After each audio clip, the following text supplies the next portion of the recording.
Today we're out here at the Suburban 1999 with the Vortec 350, and we're dealing with another coolant leak. This thing has had an ongoing battle with coolant leaks for about 6 years now. It's just been one thing after another. So I'm going to go through real quick with you what all the leaks were and what today's probably 10th and hopefully final stage of coolant leak repairs is going to be. First thing is, this is a Suburban and it does have the rear heat. So on your heater lines standard, down in here, their factory was plastic T-fittings, and the first thing to break is those. Those broke. That was the first thing to break probably about 6 years ago, and it's been a battle with other stuff ever since. So replaced one of those T's, a couple years later replaced the other one, and then also right down in this area is the heater control valve, and the heater control valve closes when you don't have the heat on, and it opens when you have the heat on, but it only ever went to the front heater core. The original T lines were before the heater control valve, so there was always heat going to the rear heat, or coolant going to the rear heat. The front heat had the control valve, but the control valve is not needed because when you turn it to cold, there's a flapper door that sends your air not through the heater core, so it won't be heated up anyway.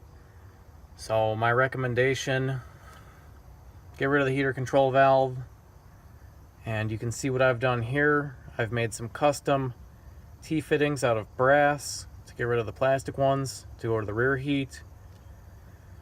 However, now the rear heat is leaking in the back, so today I'm going to be deleting the rear heat altogether, and just running lines, new hoses straight to the front heater core, which is this right back in there. These are the rear heat. I'm going to be disconnecting those, getting rid of the brass pieces. So really, if you have rear heat, I recommend just getting rid of it. It doesn't really help that much. And if you have that heater control valve, get rid of that. Either run new hoses or splice the lines back together. But the next thing I want to talk about is right here, coming out of the intake manifold from the factory.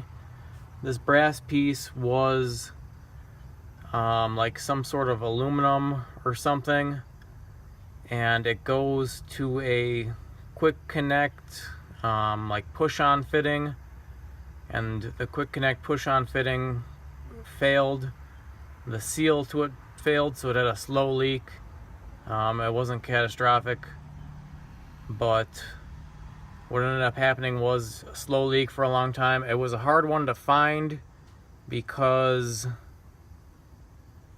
I'm trying to think which way. It ends up dripping down onto the valve cover here, and then it runs,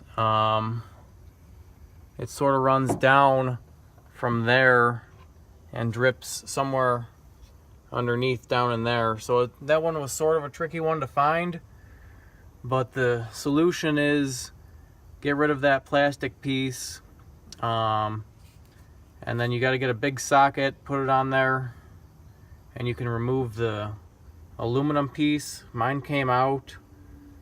There is a chance it'll break off in there, and then you have to get it easy out it.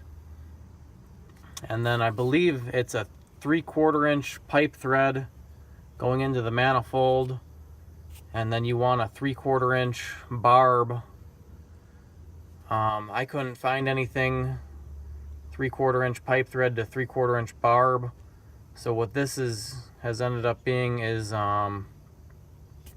There's two parts here actually, and I threaded them together. This was like barb to water hose connection, or water hose thread, and then the other one was like water hose thread to 3/4 inch pipe thread, and I just put them together, Teflon tape, and super tight.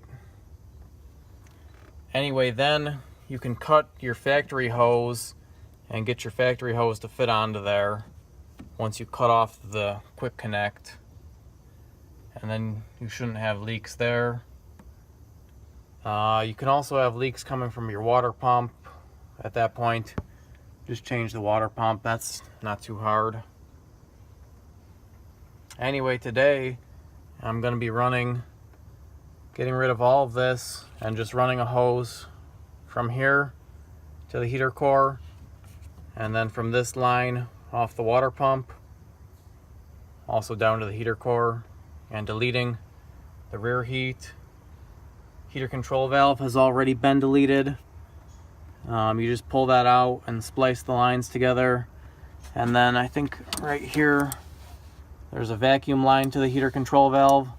I just shoved a drill bit in it to plug that up and then tuck it away. But otherwise, those plastic T-fittings, the heater control valve, your fitting here, it's all junk from the factory. It needs to be gotten rid of. Here's another look at these fittings I made. This one's got the smaller size for the pressure side, and this one's got the bigger size for the return. For some reason the rear heat both had the bigger 3/4 barbs, and then the littler is the 5/8. And there was nothing actually wrong with these fittings. Like I said earlier, the leak is now at the back where the rear heat lines. It's behind the fender there, up by the exhaust.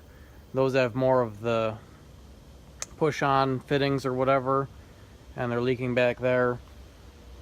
So because of that, and because the mounts that hold the rear heat lines in place along the rocker panel, those rusted off, so they're held on with zip ties right now. Because of the two of those effects and the fact that the rear heat doesn't really do that much, I'm just going to bypass it. If you do want to keep your rear heat, I recommend getting some real fittings like those brass. Use brass like this. You'd probably be better off ordering some online than doing what I did there, because that cost of each of those, it all added up. But anyways, here's pretty much what it should have looked like from the factory.